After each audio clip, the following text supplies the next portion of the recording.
이건 이제 정주영 회장이 그 국제그룹에 대해서 참 어떻게 그럴 수가 있느냐, 어? 그럴 수가 있느냐. 그래서 이제 뭐 한탄하는 뭐 그런 내용입니다. 지금. 자, 근데 이런 일은 김대중 정권에 와서 또 계속이 됩니다. 바로 이거예요. 1999년 2월에 최순영 회장이, 신동아그룹의 최순영 회장이 구속이 되죠. 그리고 나서 일사천리로 신동아그룹이 해체가 됩니다. 법정 관리로 넘어가고 뭐 어디에 팔리고 뭐 다 이렇게 돼 버리는 거죠. 네, 그렇게 되는 거죠. 신동아그룹은 바로 이 63빌딩의 그룹이죠. 원래는 신동아 제분이라고 하는, 그러니까 밀가루 장사였다가 보험으로 갔다가 그리고 이제 이 63빌딩도 짓고 한 그런 그룹이었습니다만은 1999년에 그런 일을 당하게 되는 거예요. 그래서 이분이 하시는 말씀이 이겁니다.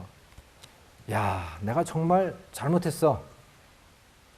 그때 줘야 했는데 누구한테 줘야 됐는데? 예, 김대중 씨한테 줬어야 됐는데 그런 거예요. 내가 왜 김영삼, 이회창에게만 줬을까? 그때 김대중 씨한테도 보험을 들어놨어야 되는데 그걸 안 들어가지고 내가 이렇게 당한 거야 라고 이제 인터뷰에서 그런 이야기를 하는 겁니다. 그리고 또 여기 보면 1,800억 이야기가 있거든요. 이게 1,800억을 회사에서 빌린 거예요.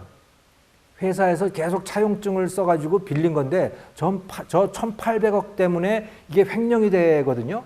그래서 횡령으로 잡혀가게 되는데 저 1,800억이 뭐냐면 저게 다 정치자금입니다. 1,800억을 정치자금으로 준 거예요, 그동안. 그런데 그걸 회사 자금으로 쓸 수가 없어서 회사 자금으로 쓰게 되면 분식을 해야 되잖아요. 거짓말을 해야 되잖아요. 그러니까 회사에서 내가 빌릴게. 그리고 그 돈은 내가 개인적으로 준다. 정치자금은. 이렇게 된 거예요. 그러니까 이 사람은 개인적으로 정치자금을 낸 겁니다. 그 대신 회사에서 돈을 빌린 거예요. 그리고 언젠가 주식을 팔아가지고 회사 주식을 팔아서 내가 이걸 갚을게 라고 하는 마음을 먹고 있었다는 거예요. 뭐 실제로 그랬을지 안 그랬을지는 모르겠지만 아무튼 본인 말로는 그런 겁니다. 그러니까 꽤 깨끗하게 정치자금을 낸 상황인 거예요. 회사 돈이 아니고 자기 개인 돈으로 낸 것이니까. 네, 그럴 정도였죠. 그럼에도 불구하고 이렇게 된 데에 대해서 본인은 굉장히 억울하게 생각을 하고 있는 것이죠. 자, 근데 거기에 대해서 김대중 대통령이 한번 이 TV 대담 프로에 나와가지고 이제 그 사회자가 질문을 했어요. 그 대한생명 여기는 어떻게 된 거냐? 어떻게 돼서 저렇게 어느 날 갑자기 한순간에 다 저렇게 해체가 되고 저렇게 된 거냐? 그랬더니 이분이 머뭇머뭇거리다가 이런 이야기를 합니다. 이게 완전히 부실화됐기 때문에 퇴출시켜서 새로이 말하자면 옛 소유주로부터 하다가 뺏어서 이렇게 여기가 아주 재밌어요. 하고 여기서 상당히 망설여요. 그러다가 뺏어서 새로이 살려나가야 한다. 이런 줄거리는 다 보고됐고 또 전부 재결정 승낙을 받아서 실천한 것입니다. 이런 이야기를 하죠. 그러니까 대한생명의 해체가 대통령의 결재 사항이었다라고 하는 것을 이제 당신 입으로 스스로 그렇게 이야기를 하는 겁니다. 똑같은 상황이 지금 이 동아건설에도 있는 거예요. 최원석 씨. 네, 최원석 씨. 여자 관계가 복잡해가지고서도 아무튼 유명하기도 하고 뭐 그렇습니다만은 이분도 동아건설도 이제 문을 닫잖아요. 네. 근데 동아건설 엄청난 회사죠. 네. 여기도 이제 리비아에 가가지고서 이제 공사를 해가지고 이 대수로 공사를 하죠. 그래서 5,524km의 이 수로 공사를 합니다. 서울, 부산이 450km인데 5,524km면 뭐 서울, 부산의 12배에 달하는 어마어마한 수로를 만든 겁니다. 그래서 카다피가 세계 8대 불가사의 중에 하나다. 뭐 이런 이야기를 했을 정도로 아무튼 어마어마한 공사를 하고 거기서 돈도 뭐 무지하게 많이 벌고 이제 그랬었죠. 그럼에도 불구하고 부도가 나요. 물론 자금 사정이 악화되어서이기도 하지만 살릴 수도 있는 기업이었다. 근데 왜 다른 기업이 아니고 자기는 죽었을까라고 하는 그 문제에 대해서 이게 참 원효대교도 만들어서 헌납하고 한 그 기업입니다. 최은석 씨는 이런 이야기를 합니다. 난 원래 김대중 씨를 안 좋아했어요. 네. 네. 이회창 씨를 지지했어요. 다 뺏기고 난 후 차라리 돈 줄 걸 하는 생각이 들었어요. 인터뷰에서 진짜 한 소리입니다. 네. 인터뷰에서 진짜 이런 소리를 해요. 참 낯뜨거운 일이죠. 그러니까요, 기업을 한다라고 하는 것은 정치 자금을 반드시 내야 되는 겁니다. 근데 정치 자금을 내다 보면요, 정치 자금이라고 회계 처리를 할 수가 없잖아요. 그럼 숨겨야 하는 겁니다. 그 최순영 회장처럼 자기가 회사에서 대출을 받아가지고 어떻게 하든지 아니면 자기 주식을 팔아가지고 정치 자금을 내든지 그래야 되는데 자기 주식을 팔아서 정치 자금 낼 사람은 아무도 없겠죠. 이게 대부분은 회사 돈을 가지고 내는 겁니다. 회사 돈을 가지고 내면 그거 어떻게 처리하냐고요. 뭔가 다른 비용을 써내야 될 거 아닙니까? 장부상에. 거기에 분식회계가 생기는 거예요.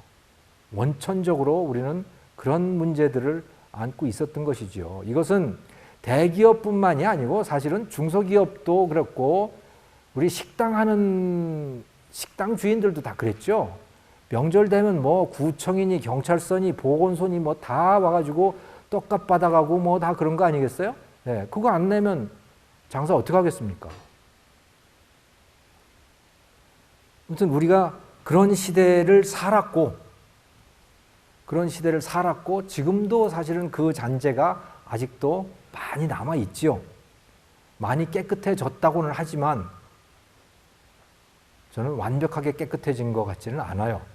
아직도 정치하는 사람들이 돈이 필요하고 그리고 그 돈을 스스로 조달을 못하잖아요. 유권자들이 누가 정치 헌금을 합니까? 그러면 결국은 기업에서 가야 되는 거 아니겠어요? 기업에서 간다는 얘기는 뭔가 안 좋은 일이 벌어지고 있다는 것이죠. 그런데 그 원천은 뭐냐? 유권자들입니다. 유권자들이 돈 없어도 찍어줘야 돼요. 돈 안 받고도 찍어줘야 되고 밥 안 얻어 먹어도 찍어줘야 되고 우리 집에 정치인이 뭐 예를 들어 상갓집인데 정치인이 안 와도 상관없어야 되고 다 이런 거예요. 그런데 한 번이라도 상갓집에 와주면 기분 좋고 거기다가 부위 얼마 하면 더 좋고 뭐 이렇게 되잖아요. 사람이 우리의 인지상정이라고 하는 게 그 인지상정 자체가 잘못된 겁니다. 그 인지상정이 있기 때문에 대한민국의 정치가 부패하는 거죠. 많이 나아졌지만 앞으로 더 좋아져야 되겠죠. 그래서 이런 후직묵적인 현상, 즉 정치가 기업을 죽이는, 기업을 좌우하는 이런 것은 이제 정말 없어져야 된다라고 생각을 하는데, 그런데 또 다른 것도 있죠. 정반대의 입장에서 없어져야 되는 게 또 있습니다. 이게 법정관리예요. 조금 전에 말씀드렸던 것은 정치가 기업을 죽이는 거였다면 이건 정치가 기업을 살리는 거거든요. 살리는데 잘 살지도 않아요. 정치가 일종의 좀비를 만들어 놓는 것입니다. 죽은 기업도 아니고 산 기업도 아닌 상태의 그런 기업들을 양산하고 있는 것이죠. 법정관리라고 하는 이름으로 인해 가지고. 그래서 어떤 기업이 이제 부도가 나잖아요. 어떤 기업이 부도에 직면을 하게 되면 아까도 말씀드렸듯이 워크아웃을 신청을 하든지 은행에, 아니면 은행이 안 받아주겠다 그러면 이제 법정관리로 가게 됩니다. 아니면 법정관리로 직접 갈 수도 있는 거예요. 법정관리로 가게 되면 법원이 판단을 하는 거죠. 아, 이거는 법정관리 하에서, 그러니까 그 판사의 관리 하에서 이 기업은 살리는 게 좋겠다, 또는 파산을 시키는 게 좋겠다 결정을 하게 됩니다. 근데 대부분은 다 법정관리 상태로 가게 돼요. 왜냐하면 이걸 그 상태로 그냥 파산을 해가지고 그렇게 되면 판사도 무서운 거예요. 회사 하나를 통째로 그냥 파산을 시킨다고 하면 그 결정을 판사가 어떻게 하겠어요? 너무 무서운 거죠. 그러니까 판사도 어떻게 하든지 아무튼 그 회사를 살려보자 라고 하고 그냥 미루는 겁니다. 미루고 그 기업의 경영은 관리인이라고 하는 사람한테 하게 되거든요. 그러면서 그 회사에 이제 빚이 있잖아요. 예를 들어 뭐 빚이 1조라고 하면 그 중에 한 7, 8천억 이 정도는 그냥 삭감을 해주든지 아니면 그것을 회사의 주식으로 바꾸든지 뭐 이런 방식으로 하게 되는 거예요. 그래가지고 빚을 한 3분의 1 정도 남겨두는 것 같더라고요. 그리고 그것을 당장 갚지 말고 뭐 앞으로 3년 후에 또는 5년 후에 뭐 이렇게 이제 빚을 상환하는 기간도 유예해 주는 것이죠. 그런 상태로 만들어서 회사를 살리겠다라고 하는 것이 법정 관리입니다. 그런데 실제로 살아나느냐? 법정 관리인 상태로 있으면 살아나지가 않습니다. 왜냐? 사람들이 마음이 떠나요. 직원들 마음이 떠나게 됩니다. 임원들도 그렇고 마음이 떠나게 돼요. 관리인이라고 하는 사람이 실질적으로 사장이거든요. 그 관리인은 그러면 어떠냐? 관리인은 회사가 살아나면 좋겠어요? 나쁘겠어요? 나쁘죠. 자기 자리가 없어지잖아요. 회사가 살아나면 나쁜 겁니다. 그렇다고 해서 뭐 일부러 망하게 하거나 뭐 그럴 정도의 뭐 부도덕한 사람들은 아니겠지만 그래도 마음속에 그게 있는 거예요. 회사가 법정 관리 상태로 있어야 자기 자리가 유지가 되는 사람들인 거죠. 자, 그러니까 제일 높은 CEO부터 그런 생각을 갖게 되는 것이고, 그 다음에 회사의 임원들도 다 마찬가지입니다. 야, 이게 살지 죽을지 뭐 알 수도 없는 것이고, 그럴 바에야 내가 어떻게 살아있는 동안에 뭐라도 하나 챙겨가지고서 뭐 어떻게 해야 되잖아. 라는 생각들을 다 가지게 되는 겁니다. 그렇게 하는 거예요. 그래서 회사의 미래 같은 거는 대부분 생각이 없어요. 그리고 어떻게 되느냐? 덤핑을 하는 겁니다. 덤핑을 하는 거예요. 회사 미래 그런 거 없어. 아무튼 어쨌든 간에 뭐 팔아가지고 현금은 돌려야 되니까 대부분 덤핑을 하게 되는 거죠. 그러니까 그 법정관리 기업들 때문에 멀쩡한 기업들도 망하는 거예요, 이제. 왜? 그 회사들은 덤핑하면 안 되잖아요. 그럼 적자니까. 그런데 법정관리 기업의 직원들은 뭐 적자 좀 나면 어때? 어차피 그런 거 뭐. 그러다 보면 뭐 은행에서 좀 더 대주겠지. 뭐 이런 생각들을 자연스럽게 가지게 됩니다. 그러니까 회사가 법정관리 상태에 들어가게 되면 그냥 가라앉게 되는 것입니다. 그러니까 가장 좋은 거는 가급적 빨리 주인을 찾아주는 거예요. 가급적 빨리 주인을 찾아주는 거예요. 예를 들어서 이걸 한번 보십시오. 하이닉스입니다. 하이닉스 지금 어느 기업에서 인수했죠? 예, SK에서 인수했잖아요. 2013년에 인수를 했는데요. 2012년까지 엄청난 적자였어요. 2013년 인수하고부터 엄청난 흑자를 기록하고 있죠. 2014년에는 사상 최대 흑자를 기록을 했습니다. 네. 자, 뭐가 달라졌냐 이거야. 그냥 주인이 달라진 겁니다. 주인이 생긴 거예요. 그랬더니 그 회사의 경영을 책임지고 하기 시작했고, 그러면서 새로운 투자도 이루어지게 되고 원가 절감도 이루어지게 되고 제품도 좋아지게 되고 이렇게 되는 것이죠. 그러니까 회사가 망했을 때 정답은 법원이 관리할게가 아니고 하루빨리 주인을 찾아주는 겁니다. 주인을 하루빨리 찾아주는 거예요. 그런데 그걸 반대하는 사람들이 많지요. 누가 반대하느냐? 노조가 반대를 하죠.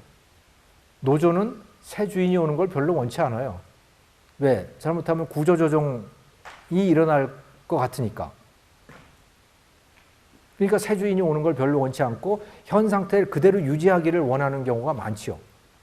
그러다 보니까 회사들이 그냥 좀비 상태로 그렇게 가게 되더라라고 하는 겁니다. 이건 매우 불행한 사태인 것이죠. 아무튼 가급적이면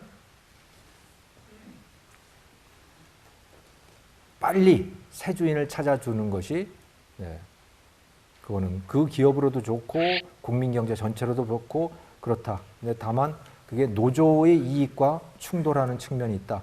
그런 말씀을 드립니다. 자, 그리고 회사가 새로 생겨나고 회사가 이렇게 그러니까 부활을 하고 또 기업가가 부활을 하는 데에 또 결정적인 장애가 되는 것이 이 배임죄라고 하는 겁니다. 우리나라에서는. 네. 배임죄가 있어요. 그래서 우리는 그러니까 갱생을 못하는 나라다. 한 번 망하면 영원히 망하는 나라다. 뭐 이런 얘기를 하잖아요. 그 이유가 뭐냐면 바로 배임죄입니다. 우리나라는 웬만하면 회사가 부도나면 그 CEO들이 다 범죄자가 돼요. 그러잖아요. 다 도망 다니잖아요. 회사가 부도가 나면 막 도망 다니고 숨어 다니고 그러죠. 작은 회사들은. 큰 회사들은 반드시 잡혀 들어가고. 제일 많은 게 배임이고 무슨 사기고 뭐 다 이런 것들이거든요. 근데 이게 정말 거짓말을 하고 정말 남한테 사기를 쳐가지고 사기로 돈을 빌려서 뭐 하고 이런 사람도 있지만 그게 아니고 회사를 살리려고 하다가 다른 계열사에다가 돈을 빌려주기도 하고 뭐 이렇게 되는 경우도 있거든요. 이런 것들이 다 배임이 됩니다. 그렇게 되니까 이제 회사를 살리지 않는 게 그게 CEO로서는 오히려 자기 개인에게는 이익이 되는 경우들이 생겨나는 거예요. 생겨나게 되는 거죠. 지금 우리의 법이 그렇게 하라고 유도를 하고 있는 것이죠. 자, 그러면 그게 옳은 것일까? 어떤 그룹에 계열사가 10개가 있는데 그 중에 하나가 부도가 나려고 한다. 그러면 그 회사는 그냥 뛰어가지고 너 부도 나 그냥 너는 법정 관리야 이렇게 해야 되는 거냐? 아니면 다른 계열사들이 그걸 도와줘야 하는 것이냐? 지금까지는 그걸 도와줬어요. 도와줘서 성공하면 괜찮은데 그게 부도가 나잖아요. 그렇게 되면 그 그룹의 CEO는 그룹의 그 결정을 했던 사람은 배임죄가 되는 거예요. 왜냐하면 야, 왜 저 회사를 도와줬어? 이 회사 돈 가지고 왜 저 회사를 도와줬어? 그러니까 이 회사에 대해서는 너 배신한 거 아니야? 이렇게 되는 거죠. 그룹 전체의 관점에서 안 보고 이제 하나의 기업 관점에서 보게 되니까 그렇더라라는 겁니다. 그래서 기업이 부도가 나면 빨리 주인을 바꿔야 되고 그리고 경영자를 형사처벌하는 것은 가급적 피해야 된다라고 하는 것인데 예.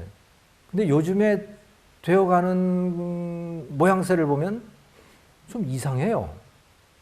법정 관리가 됐으면 빨리 새로운 주인을 찾아주는 것이 답인데 그게 아니고 아예 공기업을 만들어 버립니다, 이제는.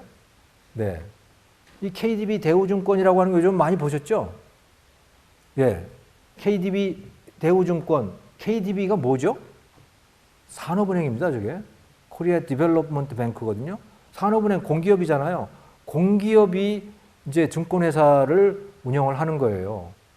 이렇게 하려고 마음 먹기 시작하면요. 대한민국 모든 기업들이 다 공기업이 될 수 있습니다. 특히나 더 요즘에 그 국민연금이 어마어마한 돈을 갖고 있잖아요. 그 국민연금들이 기업들한테 주식에 다 투자를 하잖아요.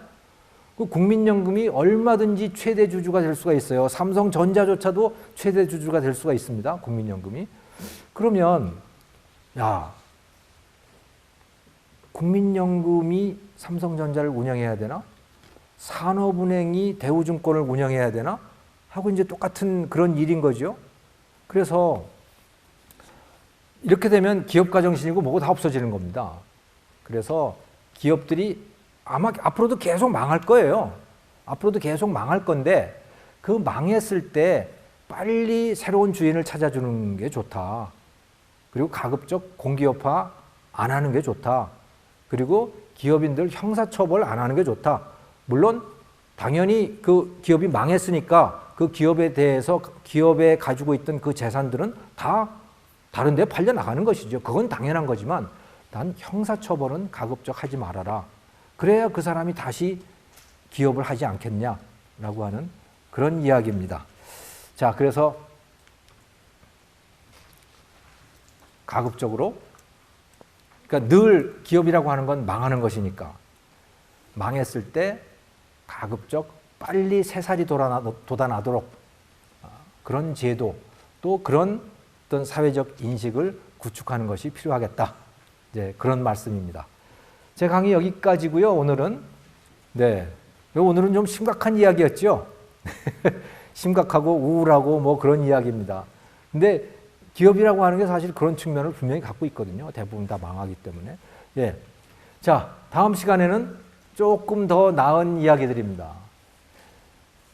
이번에 삼성물산하고 제일모직 그 합병권을 두고 얼마나 치열하게 붙었습니까? 그러니까 삼성 측하고 엘리엇 매니지먼트 측하고 치열하게 붙었잖아요. 앞으로 이런 일은 굉장히 자주 발생을 하게 될 거예요. 왜냐하면 경영권 승계하기가 매우 어렵습니다. 상속세 때문에 지분이 계속 줄어들고 있고 또 새로 그전까지는 지분이 작다고 하더라도 순환출자라고 하는 걸 통해서 경영권을 유지를 했었는데 그걸 못하게 돼 있어요.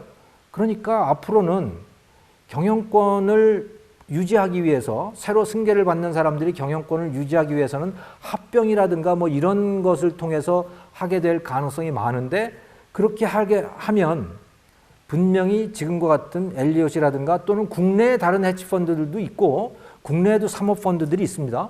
그런 데들이 이렇게 와가지고 분명히 브레이크를 걸 가능성이 있어요. 그렇게 브레이크를 거는 이유는 그렇게 해서 자기들이 돈을 벌 수 있기 때문이거든요. 네. 자, 그러니까 그러면 이제 이게 다 지금 3세로의 승계입니다. 어떤 기업은 4세로 승계되는 과정이고 아무튼 지금까지는 경영권이 없는 사람들이 새로 경영권을 받아가는 과정인데 넘겨가는 과정인데 그 과정이 쉽지가 않을 것이다. 그럼 어떻게 해야 되느냐? 그러면 누군가와 손을 잡아야 되는 거죠. 전문 경영인과 손을 잡아야 되고 노조와도 손을 잡아야 될 수도 있는 것이고 또는 다른 펀드들하고 손을 잡아야 될 수도 있는 것이고 아무튼 다양한 어떤 조합들이 생겨나게 될 것입니다. 그래서 지금 우리나라의 그 5호 3세들이 처해 있는 이런 상황과 또 그들과 힘을 합쳐서 경영을 해 나가야 할 그리고 옛날보다는 훨씬 더 발언권이 세지게 될 그 전문 경영인들의 입장이 그렇게 바뀌게 될 텐데 지금까지 그러면 우리나라의 전문 경영인들은 어떠했었는가?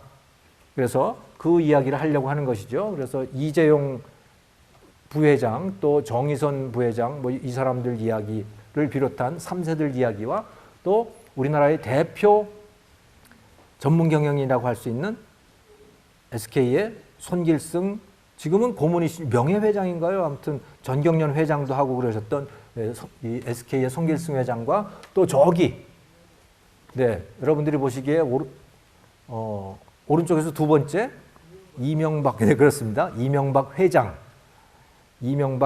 이야기를 하려고 합니다. 대통령 이명박 이야기가 아니고 현대건설 사장이고 회장이었던 이명박에 대해서 다음 시간에 그런 이야기들을 들려드리겠습니다. 오늘 강의 참가해 주셔서 감사합니다.